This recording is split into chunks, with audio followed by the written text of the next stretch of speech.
Welcome to this learning module on the Coal Controller Organization, one of the oldest and most significant regulatory bodies functioning under the Ministry of Coal, Government of India.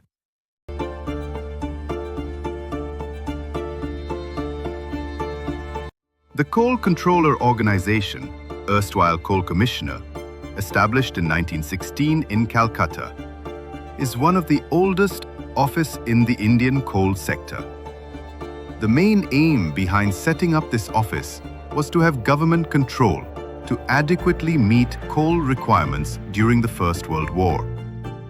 Acute scarcity of coal necessitated promulgation of the Colliery Control Order 1944, revised in 1945, to ensure effective control over production, distribution, and pricing of coal.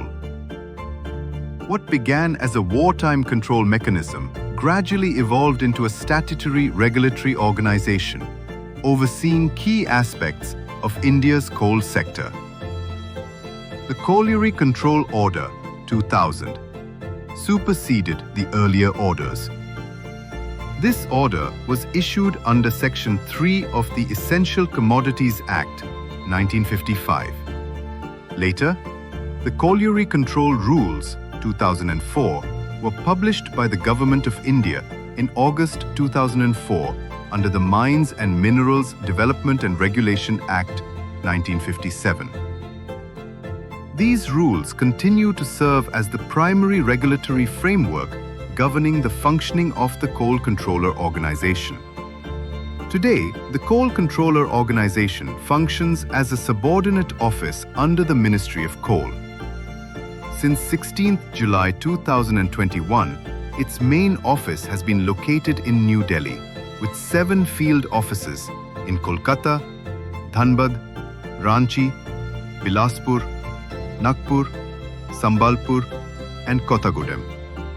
The organization is headed by the Coal Controller and is supported by a dedicated team of officers and staff. Vision statement: sustainable growth, transparency, national prosperity.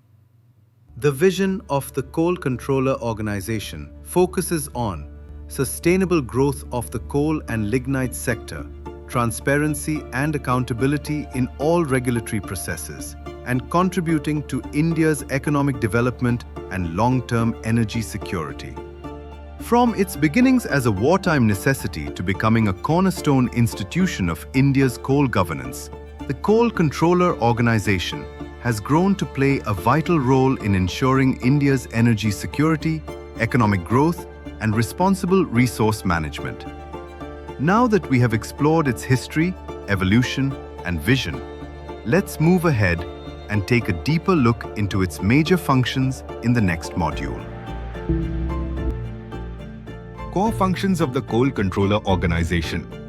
In this module, we explore the core functions of the Coal Controller Organization, the operational responsibilities that ensure systematic, transparent, and sustainable regulation of India's coal sector. Introduction to functions. Let's take a closer look at the major responsibilities entrusted to the Coal Controller Organization. Approval of mining plan and mine closure plan. Before mining begins, every project must be carefully planned to align with safety norms and environmental regulations. The Coal Controller Organization serves as the nodal agency for approving mining plans, ensuring each proposal adheres to the statutory framework. The Coal Controller Organization is entrusted to approve mining plans and mine closure plans in accordance with the Mines and Minerals Development and Regulation Act 1957 as amended in 2023. It plays a crucial role in ensuring that mines are closed systematically, environmentally, and socially responsible. Permission for opening and reopening of mines. Colliery Control Rules 2004 amended in 2021. Opening or reopening a coal or lignite mine is a regulated process that requires formal approval to ensure legal applicable compliance. That's where the role of the Coal Controller Organization comes in. The Coal Controller Organization provides permissions for opening and reopening of sections, seams and mines for both coal and lignite. This function is carried out under the Colliery Control Rules 2004 as amended in 2021. Grading and analysis of coal.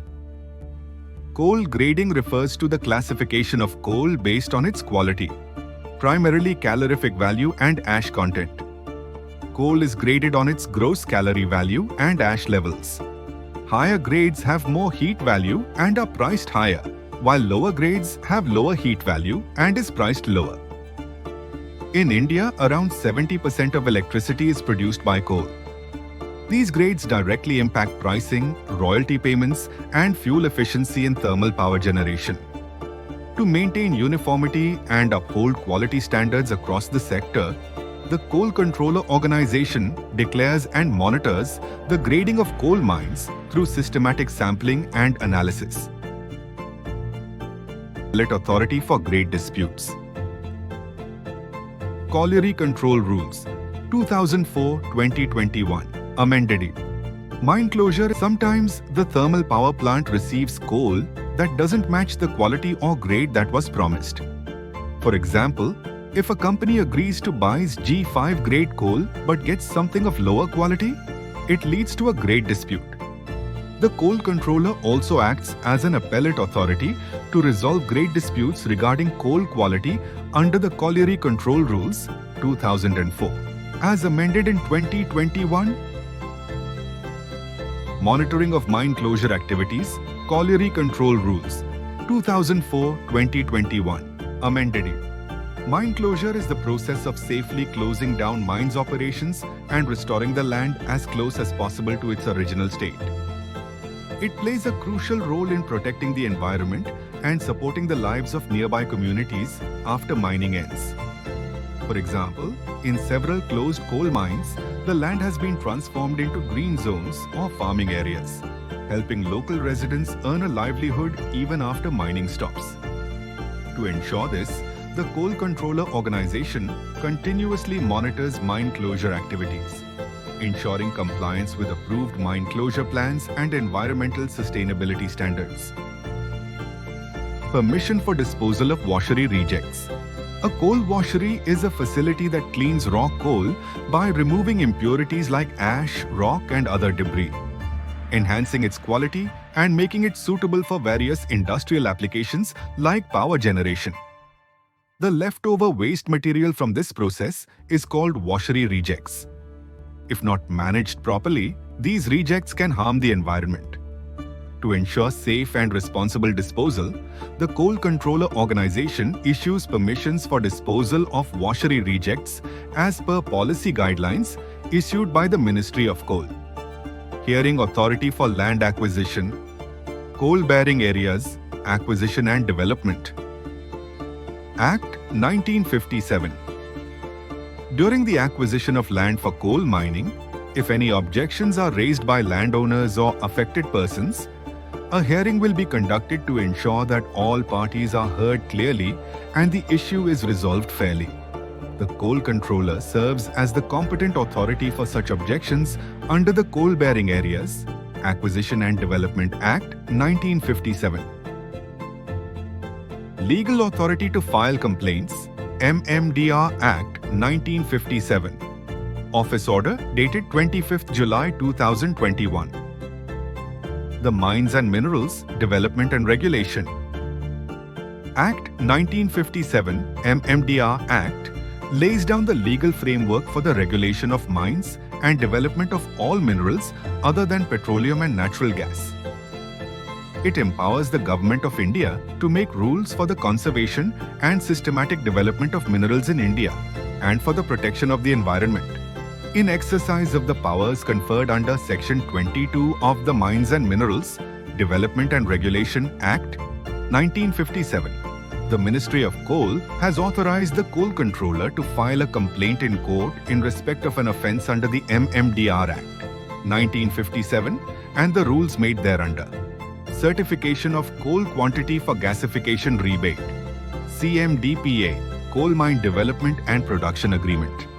the government is promoting coal and lignite gasification projects in both the public and private sectors by encouraging coal gasification facilities, with an emphasis on maximum value addition by providing incentive as per allocation agreement. In this context, to avail incentives as per the terms of the allocation agreement, the Coal Controller Organization is authorized to certify the quantity of coal consumed, sold, or both from the allotted coal mine, either for use in the allottee's own plants or in the plants of its holding, subsidiary, affiliate, or associate companies, for the purpose of coal gasification or liquefaction. Scrutiny of proposals for grant of assistance, CCDAC, for central sector schemes.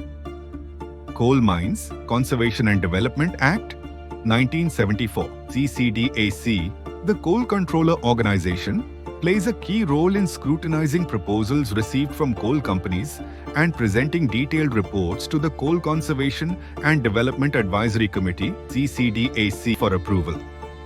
The CCDAC, constituted under the Coal Mines Conservation and Development Act 1974, is an advisory body to the central government. It evaluates applications and claims from coal companies for financial assistance in the areas of 1. Conservation and safety to promote safe and sustainable mining practices. 2. Development of transportation. Infrastructure to improve logistics in coalfield regions. This collaborative mechanism supports safe, scientifically advanced, and well-connected coal mining operations. Directive to submit returns and information. Section 5IA, Colliery Control Rules. Colliery Control Rules 2004, amended in 2021. Under subsection I of Section 5 of the Colliery Control Amendment Rules 2021, the coal controller is authorized to direct the owner, agent, or manager of a colliery and every person involved in the business of production, supply, distribution, or trade and commerce in coal to submit returns and other relevant information. These details must be provided within a specified time frame, as outlined in the directive issued by the coal controller. This function helps ensure timely reporting, operational transparency, and effective regulation of India's coal sector. Commissioner of Payments, Coal Mines Special Provision Act 2015. In September 2014, the Honorable Supreme Court of India cancelled 214 coal block allocations. Following this landmark judgment, the Coal Mines Special Provisions Ordinance 2014 was promulgated, which was later enacted as the Coal Mines Special Provisions Act 2015. This act introduced a transparent auction and allotment framework for the reallocation of cancelled blocks and includes 3 schedules of coal mines, categorizing the mines that were cancelled and subsequently reallocated after the 2014 Supreme Court judgment. Breakdown of schedules. Schedule 1. Cancelled coal mines includes a complete list of 204 coal mines whose allocations were cancelled. Serves as the master list of all blocks covered under the provisions of this Act. Schedule 2. Producing mines. A subset of Schedule 1 containing 42 coal mines that were operational or producing at the time of the Supreme Court judgment. These mines were given priority for reallocation to avoid disruptions in coal production and power supply. Schedule 3. Ready to produce mines contains 32 coal mines that were not yet operational but were close to starting production. These blocks were also put up for auction to ensure their early operationalization. The Coal Controller functions as the Commissioner of Payments under the Coal Mines Special Provision Act 2015 and is responsible for disbursing the amounts payable to the prior allottees of Schedule 1 coal mines, as well as for settling the liabilities of the ex-owners of coal mines nationalized in 1972-1973 under the Coking Coal Mines Nationalization Act 1972 and Coal Mines Nationalization Act 1973. To ensure this process is done fairly, the Coal Controller functions as the Commissioner of Payments for claim settlements under the Coal Mines Special Provision Act 2015. Quantification for bridge linkage. bridge linkage is a short-term arrangement designed to bridge the gap between the coal requirement of a specified end-use power plant of central or state PSUs and the commencement of production from their allocated coal mine block. The Coal Controller Organization quantifies the required coal for bridge linkage allocations as per directions issued by the Ministry of Coal. Custodian of Bank Guarantee. The submission of Bank Guarantee BG was made mandatory from March 2005 for private companies and later extended to all state and central PSUs in 2007. It was linked to achieving milestones and coal production targets outlined in the Terms of Reference TUR. The Interministerial Group IMG periodically reviews the progress of coal blocks. Based on these recommendations duly forwarded or accepted by MOC, the Coal Controller acts accordingly.